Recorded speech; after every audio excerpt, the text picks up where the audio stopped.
Olá, bem-vindo, bem-vinda. Essa é a nossa aula 82 do estudo básico de Espiritismo.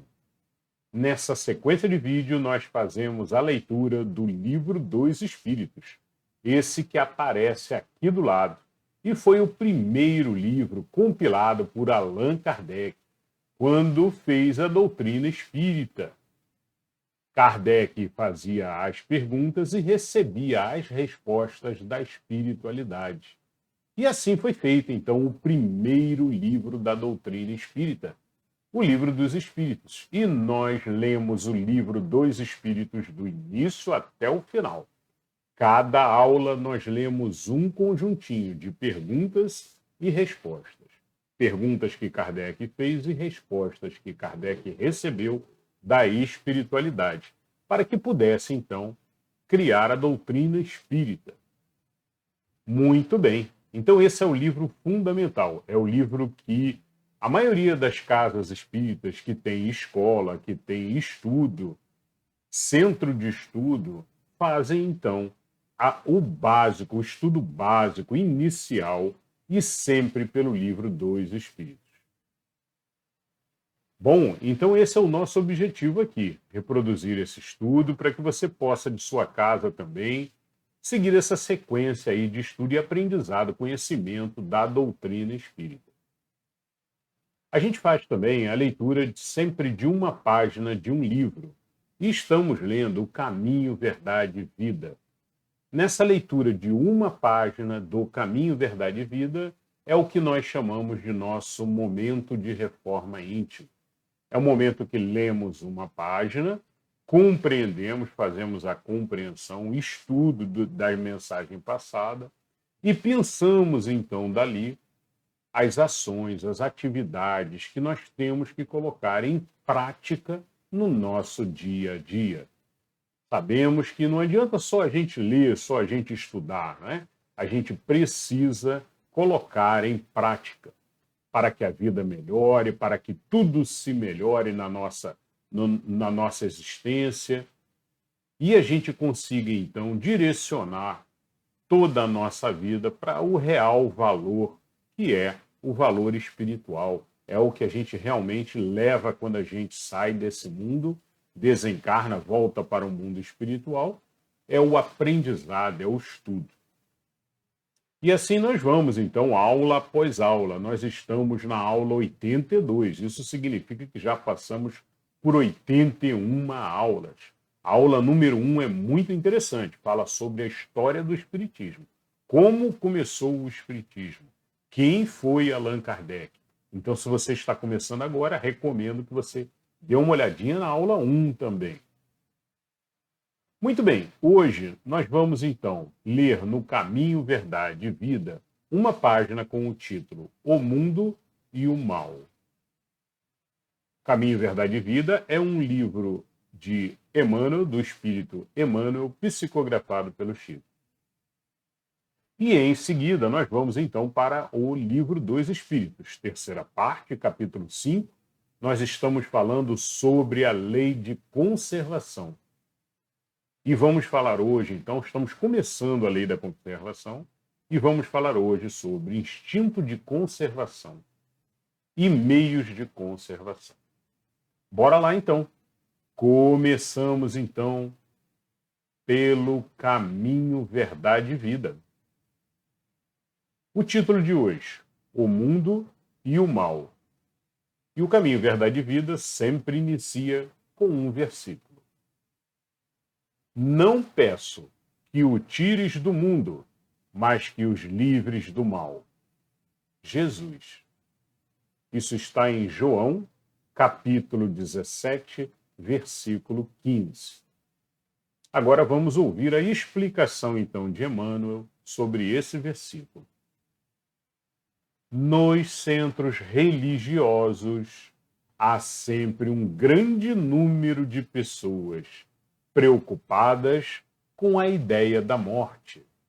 Muitos companheiros não creem na paz, nem no amor, senão em planos diferentes da terra.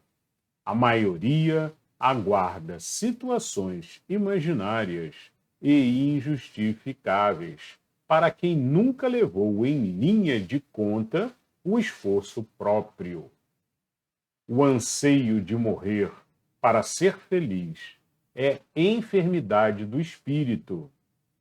Orando ao Pai pelos discípulos, Jesus rogou para que não fossem retirados do mundo, e sim libertados do mal. O mal, portanto, não é essencialmente do mundo, mas das criaturas que o habitam. A terra em si sempre foi boa. De sua lama brotam lírios, de delicado aroma. Sua natureza maternal é repositório de maravilhosos milagres que se repetem todos os dias. De nada vale partirmos do planeta quando nossos males não foram exterminados convenientemente. Em tais circunstâncias, assemelhamo-nos aos portadores humanos das chamadas moléstias incuráveis. Podemos trocar de residência, todavia, a mudança é quase nada se as feridas nos acompanham. Faz-se preciso, pois, embelezar o mundo e aprimorá-lo, combatendo o mal que está em nós. Muito bem, como sempre, um belíssimo texto de Emmanuel, né, profundo, e agora nós tiramos, então, os aprendizados para a gente colocar em prática no nosso dia a dia, né, como a gente sempre faz, a gente faz a leitura e agora pensamos os aprendizados. Né? Acho que o principal aprendizado que tiramos aqui é de que o mal começa em nós mesmos. Existe um ditado que fala: olha, o que você vê de belo nas outras pessoas é um reflexo de si mesmo. Mas o que você vê de mal nos outros também é um reflexo de você. O que isso quer dizer? Quer dizer que se você está realmente espiritualmente belo, belo, quando a gente fala belo, significa uma beleza espiritual, um ser puro, um ser elevado, um ser realmente que compreende o que estamos fazendo aqui, encarnados, evoluindo, compreende que os irmãos todos estão também em evolução. E aí, quando olhamos para os outros, temos uma visão semelhante a quando olhamos para crianças também e reconhecemos que, olha, estão todos em evolução, é normal que errem, eu também posso errar. Então, o aceitar o próprio erro, que você compreender que você não é infalível, você não é super-homem, compreender a natureza de todos nós. Todos estamos em processo de evolução, crescente aprendizado. Alguns já perceberam isso, outros ainda não. Outros acham que estão aqui para se divertir, para curtir o mundo, para curtir alegremente, da melhor forma possível. E da melhor forma possível entendem como? Festas, embriaguez e etc. E a gente sabe que não é isso. Quando você passa pela espiritualização, estuda uma doutrina séria como é o Espiritismo, a gente compreende nossos objetivos de fato quais são. Nossos objetivos são aprendizado, elevação constante. E temos muitas encarnações pela frente para ir constantemente renovando e exercitando experiências novas na matéria. Então, a última frase eu acho que fala muito aqui, quando Emmanuel comenta: faz-se preciso, pois, embelezar o mundo e aprimorá-lo, combatendo o mal que está em nós. Então, como falamos várias vezes em outras aulas também, tudo começa dentro de nós mesmos, Não adianta querer embelezar o mundo que está ao seu redor se por dentro você carrega mágoas, carrega raiva, carrega ódio do vizinho ou de outro qualquer, outro irmão qualquer que você teve alguma desavença no passado. Esqueça, não carregue nenhum tipo de ferida. Como comenta aqui Emmanuel, não carregue dores, raiva, ódio, muito menos. Dessa forma, você não consegue melhorar a tua vibração. E se você não melhora a tua vibração, o teu campo energético, como você pode querer que venham coisas boas para você do mundo? Como você pode querer ajudar a embelezar o mundo? Não. Uma pessoa que carrega ódio e raiva fica o tempo inteiro mentalizando isso. E conforme a lei do retorno, conforme a causa e efeito provocadas, você vai enviar. Vai enviar para quem for que você esteja pensando. Ou às vezes até para um objeto. Tem gente que odeia objetos, que odeia raivosamente objetos. E a raiva sai, mas ela acaba voltando conforme a lei de retorno. Então precisamos constantemente fazer um trabalho interno de reflexão. Todo pensamento que brotar, temos que avaliar, perceber que não é um pensamento bom e retirar. Se for um pensamento bom, ok, receba, agradeça a Deus. E aí segue em frente com aquele pensamento, com aquela mentalização. Procure sempre substituir os pensamentos ruins por bons pensamentos. Veio um pensamento ruim, coloca um pensamento de correção, de compreensão. E quando a gente fala de compreensão, é compreensão no processo de evolução que todos os seres passam. No que falamos agora há pouco, que é normal errarmos. É normal, precisamos aceitar os nossos erros, pedir desculpas se for o caso. Humildade constante. Tirar o ego de dentro de nós. Reconhecermos-nos como uma sementinha diante do universo. Não somos mais do que isso. Então é isso. Então eu acho que Emmanuel comenta muito bem aqui também sobre os centros religiosos, né? Que sempre tem muitas pessoas lá com ideias ruins, com ideias de morte, né? Com sensações ruins. E por quê? Porque estão num processo de negatividade muito forte. E isso precisa ser trabalhado. Precisa ser trabalhado pelo próprio ser acima de tudo. Ir a psicólogo, ir a psiquiatra, perfeito. Mas o ser precisa querer se livrar daquilo e começar a sentir cada vez mais o bem, o positivo, constante, olhando o mundo a seu redor, e em vez de procurar o que criticar, observar o belo. Como dizia Plotino, filósofo Plotino, a percepção do belo, né? O filósofo Plotino tem uma Enéada dele, que é um dos textos que ele deixou, que é sobre a beleza. E ele comenta que, olha, a percepção do belo é um dos sinais principais de elevação do ser.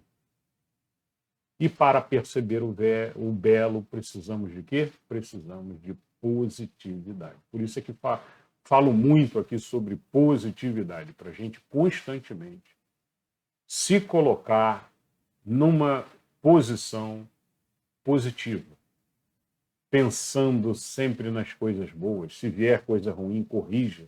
Assenta no teu cérebro, assenta no subconsciente, sempre sementes boas, corrigindo e arrancando fora aquela sementezinha de coisa ruim. Bom, nós temos uma série de vídeos aqui no canal que fala sobre positividade, subconsciente. Vale muito a pena procurar e assistir. Se você não é inscrito ainda, inscreva-se, deixe seu like, ajuda muito o canal. E eu acho que hoje é isso. Mas eu gostaria muito dos comentários. Coloquem os seus comentários aqui embaixo.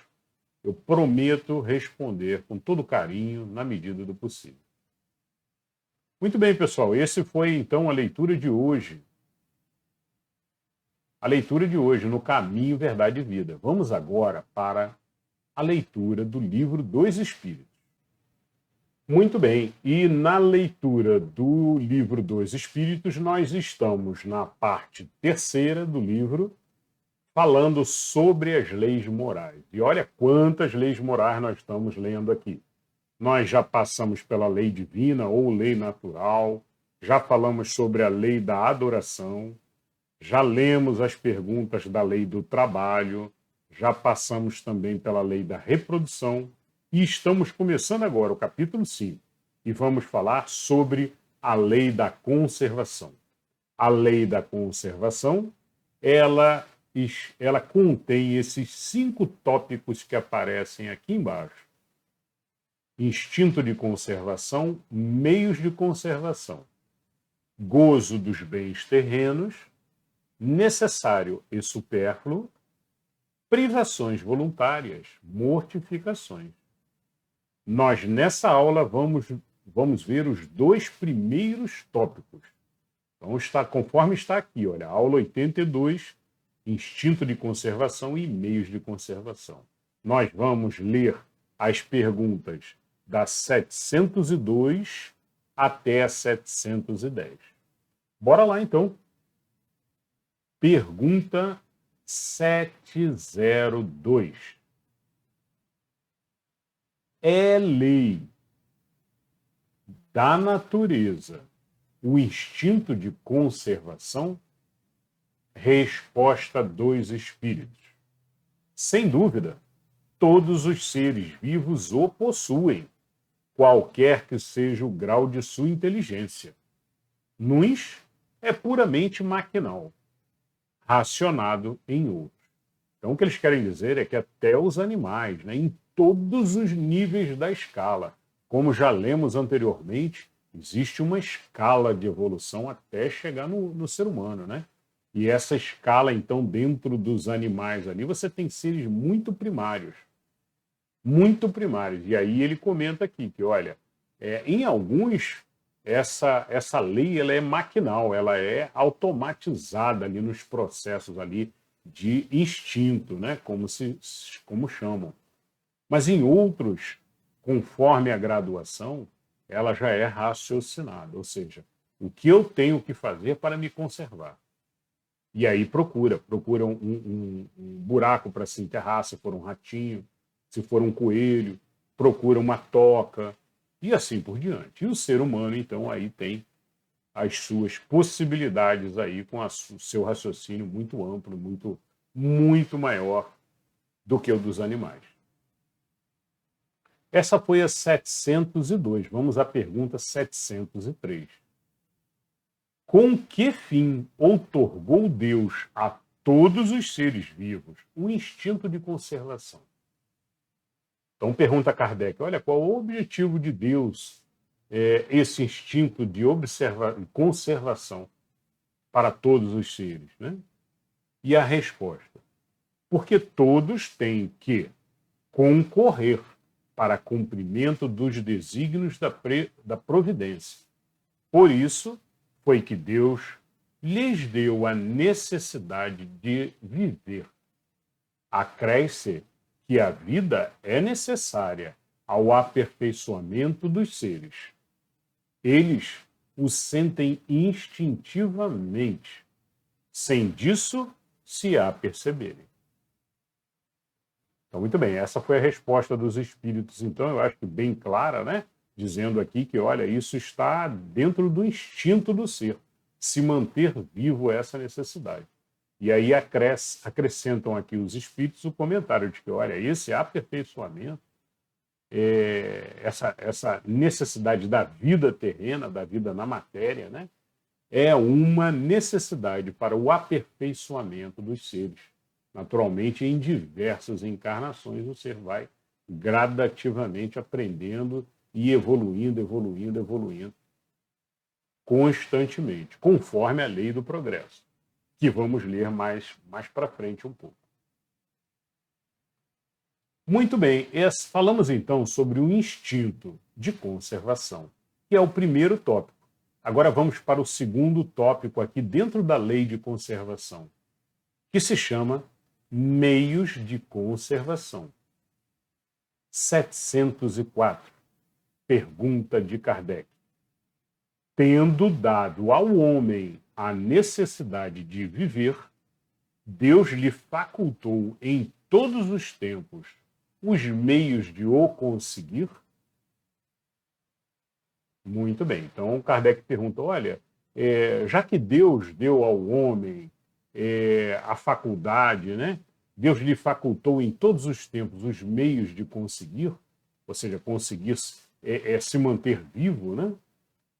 E aí a resposta, dos espíritos. Certo. E se ele os não encontra, é que não os compreende. Não fora possível que Deus criasse para o homem a necessidade de viver sem lhe dar os meios de consegui-lo. Essa a razão porque faz que a Terra produza de modo a proporcionar o cenário aos que a habitam, visto que só o necessário é útil. O supérfluo nunca o é. Então, muito bem. Então, dizem aqui os espíritos claramente que a Terra provê sempre, né? A gente tem também nas mensagens que Jesus passou, né? Várias mensagens que falam que, olha, por que estás preocupado? Não vês as aves se alimentando, as árvores servindo a todos com seus frutos, né? Por que estás tão preocupados? E aí comentam os espíritos, olha, esse é o necessário, e o necessário é o que é o útil. O problema é que o homem sempre procura o supérfluo e sempre pensando no dia de amanhã. Pensando exageradamente no dia de amanhã, cheio de preocupações. E aí, os espíritos comentam: o necessário é útil, o supérfluo nunca é. Muito bem, vamos à questão agora 705. Por quê? Nem sempre a Terra produz bastante para fornecer ao homem o necessário. Então, uma boa pergunta de Kardec, né? Porque a gente sabe que algumas vezes a lavoura falha, ocorrem secas, ocorrem períodos em que a Terra não entrega completamente o sustento completo dos homens de uma determinada região, né? Essa é mais ou menos a pergunta aqui de Kardec. E aí a resposta dos espíritos é que, ingrato, o homem a despreza. Ela, no entanto, é excelente mãe. Muitas vezes, também, ela acusa a natureza do que só é resultado da sua imperícia ou da sua imprevidência. A terra produziria sempre o necessário, se com o necessário soubesse o homem contentar-se. Se o que ela produz não lhe basta a todas as necessidades, é que ele emprega no supérfluo o que poderia ser aplicado no necessário. Olha o árabe no deserto. Acha sempre de que viver, porque não cria para si necessidades factícias. Desde que haja desperdiçado a metade dos produtos em satisfazer a fantasias, que motivos tem o homem para se espantar de nada encontrar no dia seguinte e para se queixar de estar desprovido de tudo? quando chegam os dias de penúria. Em verdade vos digo, imprevidente não é a natureza, é o homem que não sabe regrar o seu viver. Então, uma belíssima e profunda resposta aqui dos espíritos, né? Que deixa claro alguns aprendizados, primeiro os espíritos passando aqui, que o homem, ele se preocupa justamente, como lemos na pergunta anterior, né? Ele se preocupa no supérfluo, ou seja, em gastar exageradamente, em ter o supérfluo. E aí, quando falta, na próxima colheita, quando falta, ele não se dá conta disso e coloca a culpa na colheita, quando, na verdade, deveria, aquele supérfluo que ele gastou, ele deveria ter guardado, deveria ter estocado para, de repente, uma colheita ruim que pudesse vir no futuro. Ele deveria ter investido em tecnologia para proteger a plantação. Então, acho que é mais ou menos por aí, né? Tem que ter, o foco no necessário é essencial. Muito bem, vamos agora à questão 706. A questão 706, Kardec pergunta: por bens da terra, unicamente se devem entender os produtos do solo? Resposta: o solo é a fonte primacial, donde dimanam todos os recursos, pois que, em definitivo, estes recursos são simplesmente transformações dos produtos do solo. Por bens da terra se deve, pois, entender tudo de que o homem pode gozar nesse mundo. Muito bem. Então, os espíritos respondem que, olha, o solo é a fonte primeira de tudo, né? Se você tem um outro bem qualquer, ele saiu do solo. A origem primária dele foi o solo. O problema é que o homem não se controla e gasta exageradamente, gerando supérfluo.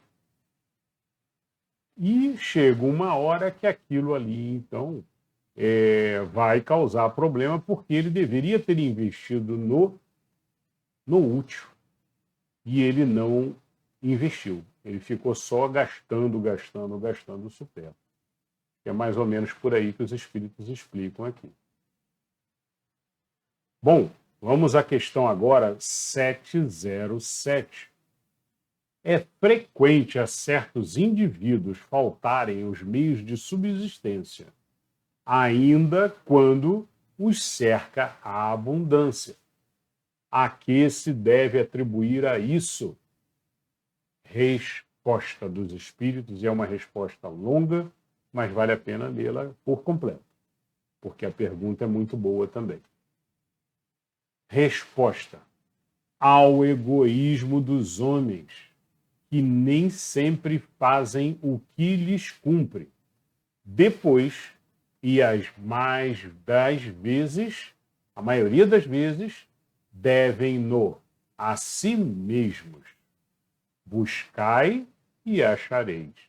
Estas palavras não querem dizer que, para achar o que deseje, basta o homem olhe para a terra, mas que lhe é preciso procurá-lo, não com indolência, e sim com ardor e perseverança, sem desanimar ante os obstáculos, que muito a miúde são simples meios de que se utiliza a providência para lhe experimentar a constância, a paciência e a firmeza.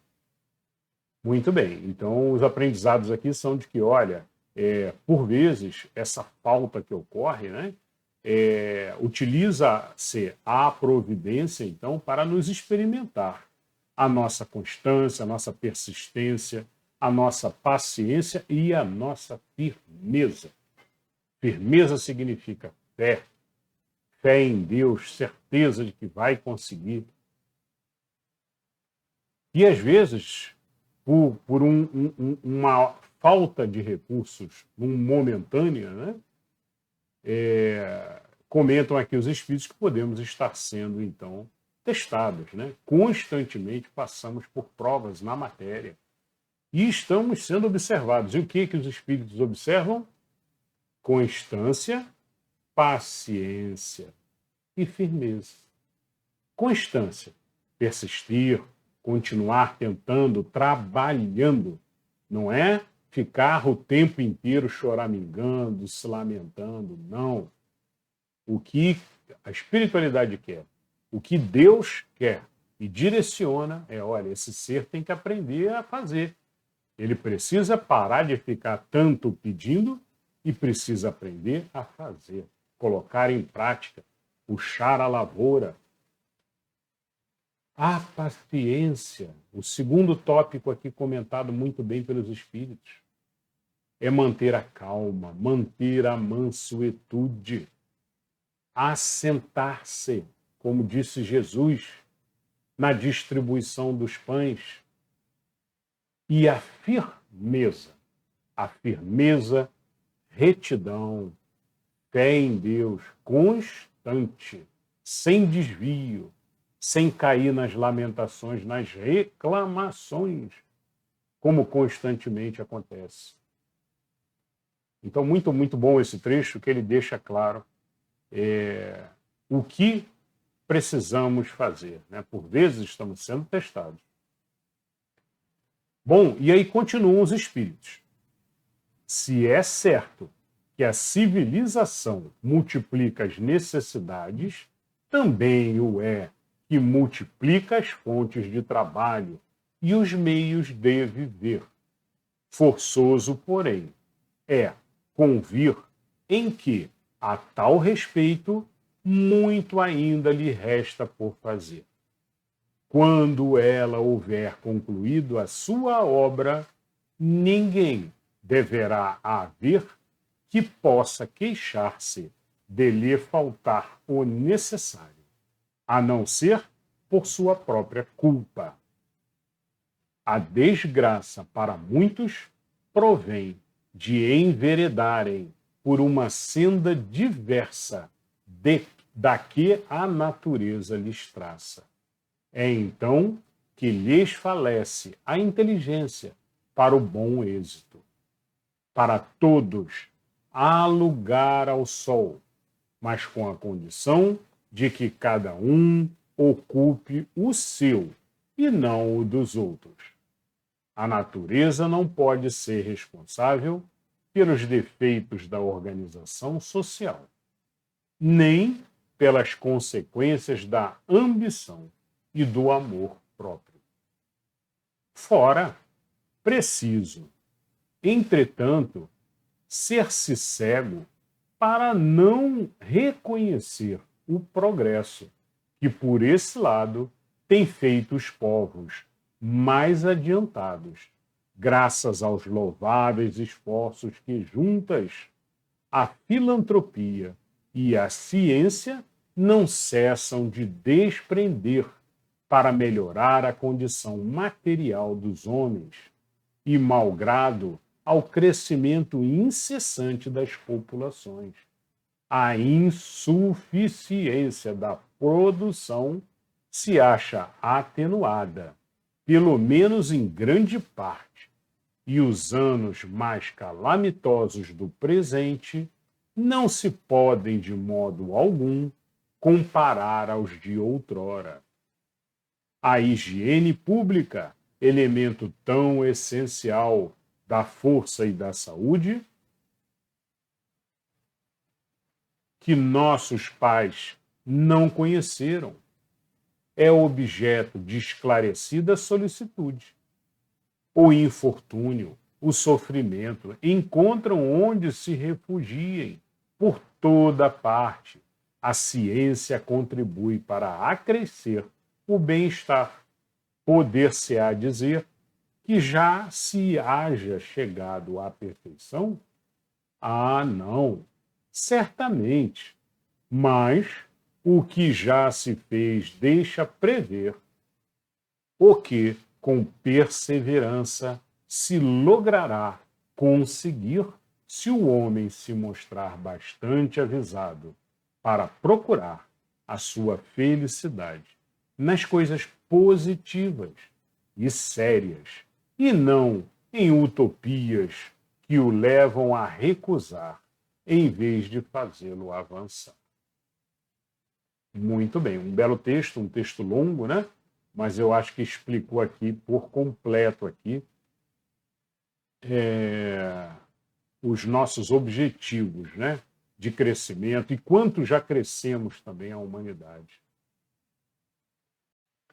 Muito bem, vamos agora para a questão 708. Não há situações em as quais os meios de subsistência de maneira alguma dependem da vontade do homem, sendo-lhe a privação do que mais imperiosamente necessita uma consequência da força mesma das coisas? Essa foi a pergunta de Kardec, né? Estão perguntando aqui se não há situações, né, em que os meios de subsistência, de alguma maneira, né, dependem da vontade do homem, sendo-lhe a privação disso, ou seja, não terem direito a isso, né, uma consequência da força mesmo das coisas, né? Ou seja, por uma consequência das coisas, uma consequência natural, né? E aí, resposta dos espíritos, então. É isso uma prova, muitas vezes cruel, que lhe compete sofrer, e a qual saiba ele de antemão que viria a estar exposto. Seu mérito, então, consiste em submeter-se à vontade de Deus, desde que a sua inteligência nenhum meio lhe faculta de sair da dificuldade. Se a morte vier colhê-lo, cumpre-lhe recebê-la sem murmurar, ponderando que a hora da verdadeira libertação soou e que o desespero no derradeiro momento pode ocasionar-lhe a perda do fruto de toda a sua resignação. Então, o que os espíritos comentam aqui, respondendo Kardec, né? Kardec perguntou, olha, mas tem alguns casos que não adianta o indivíduo procurar, ele fica sempre ali privado, ali, com restrições, né? E passam necessidades, né? E aí os espíritos responderam, olha, isso muitas vezes, né, na maioria das vezes, é uma prova. Ou seja, o ser tem que passar por aquilo. Está devendo, e aí está passando por uma expiação, para fazer um aprendizado, para fazer uma compreensão. E muitas vezes pode ser isso, outras vezes pode ser uma prova, algo que ele tem que passar. E aí explicam os espíritos, olha, e é importante ele submeter-se à vontade de Deus, né? Isso aqui, pessoal, é muito importante a gente entender que, olha, não tem que aceitar. Não, o Livro dos Espíritos, inclusive, comenta isso em diversos pontos. No Evangelho segundo o Espiritismo também encontramos isso, né? Que submeter-se à vontade de Deus é não cair no desespero. É isso. Mas constantemente trabalhar para sair daquela situação. Muitas vezes essa prova é uma forma de fazer o indivíduo se levantar, trabalhar, procurar alternativas. E essa, muitas vezes, é a verdadeira aprendizado que ele tem que fazer. E tem que mostrar que ele fez aquele aprendizado. Quando ele mostra que, olha, eu fiz o aprendizado, eu estou me esforçando, eu estou trabalhando, aí ele é liberto dessa prova. Mas, em algumas vezes, como dizem os espíritos, ele tem que passar a prova toda numa encarnação, né?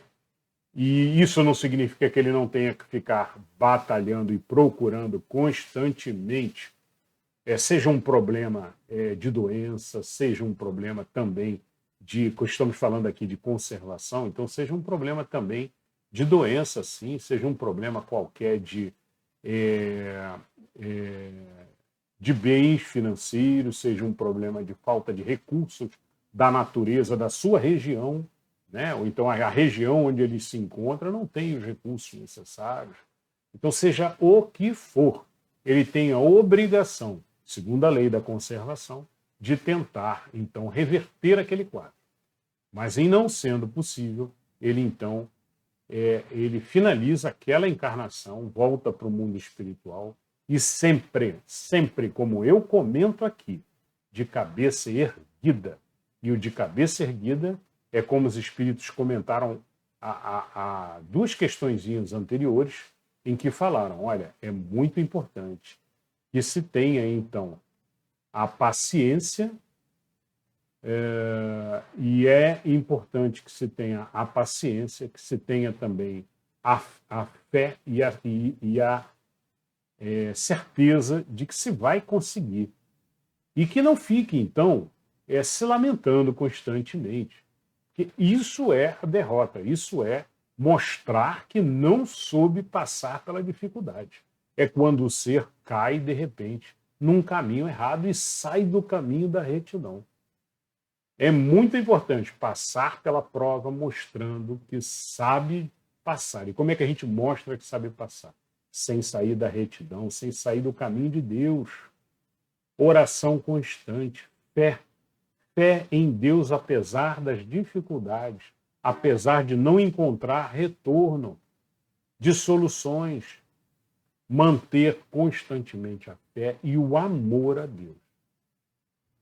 Tá? Perder essa linha, sair para os caminhos do mundo, que aí começa a reclamação, lamentação, choro constante. Isso é mostrar que não soube fazer a lição. Por vezes, Deus ajuda, mas você vai ter que enfrentar aquele mesmo problema mais adiante. Muito bem, pessoal, essa foi a 708. Vamos agora à questão 709. 709.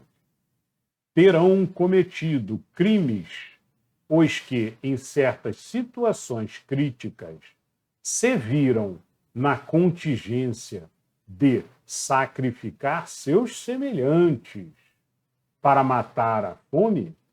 Se houve crime, não teve este a atenuá-lo a necessidade de viver, que resulta do instinto de conservação? Bom, essa pergunta a gente já teve uma resposta parecida com essa, né? E uma pergunta parecida e uma resposta já foi dada anteriormente, né, sobre o merecimento e sobre intenção também. Vimos isso nas últimas questões da aula anterior. A resposta dos espíritos foi: já respondi, quando disse que há mais merecimento em sofrer todas as provações da vida com coragem e abnegação. Em tal caso, há homicídio e crime de lesa natureza, falta que é duplamente punida. Então, olha, muito claro aqui pelos espíritos, né? Kardec pergunta, olha, numa situação extrema, né, em que é necessário matar para sobreviver, e Kardec se referiu aqui a seres, como Kardec comenta aqui, seus semelhantes, né? Seus semelhantes. O que é seus semelhantes, né? Seres humanos? Vamos entender que são seres humanos, então. Para matar a fome? E aí os espíritos respondem. Já respondi, quando disse que há mais merecimento em sofrer todas as provações da vida com coragem e abnegação. Em tal caso, e no caso de acontecer isso, que Kardec supõe, há homicídio e crime de lesa natureza, falta que é duplamente punida. Muito bom. Excelente resposta objetiva e direta dos espíritos, né? E aí eu passo a pergunta a vocês. E com relação à alimentação dos animais? Vamos ver agora a questão 710. No mundo, nos mundos de mais apurada organização, têm os seres vivos necessidade de alimentar-se? Resposta dos espíritos. Tem, mas seus alimentos estão em relação com a sua natureza. Tais alimentos não seriam bastante substanciosos para os vossos estômagos grosseiros, assim como os deles não poderiam ingerir os vossos alimentos. Muito bem, pessoal. Então, essa pergunta aqui, temos que entender que são mundos sutis, né? Como a gente já viu, o Espiritismo acredita em vida em diversos planetas, em vida, inclusive em planos espirituais, de diversos níveis diferentes de materialização. Então, existem planos que estão mais espiritualizados, menos densos, com menos matéria, onde o espírito flui de forma mais fácil. Naturalmente, é nesse mundo que os espíritos se referem, e Kardec também, um mundo mais leve, mais suave, aonde o alimento ele não é tão denso. Então, por isso, os espíritos respondem, olha, os alimentos deles são de outra natureza. Não se compara com os alimentos que nós comemos aqui enquanto encarnados. Muito bem, pessoal. Eu espero que vocês tenham gostado. Precisamos lembrar sempre que os animais são nossos irmãos menores em evolução. Constantemente temos que nos lembrar disso e fazer o possível para evitar o sacrifício, fazer o possível para evitar qualquer tipo de sofrimento de qualquer irmãozinho que esteja na escala de evolução. Eu espero que vocês tenham gostado. Nos vemos, então, na próxima aula. Muita paz e luz em seus corações. Até lá.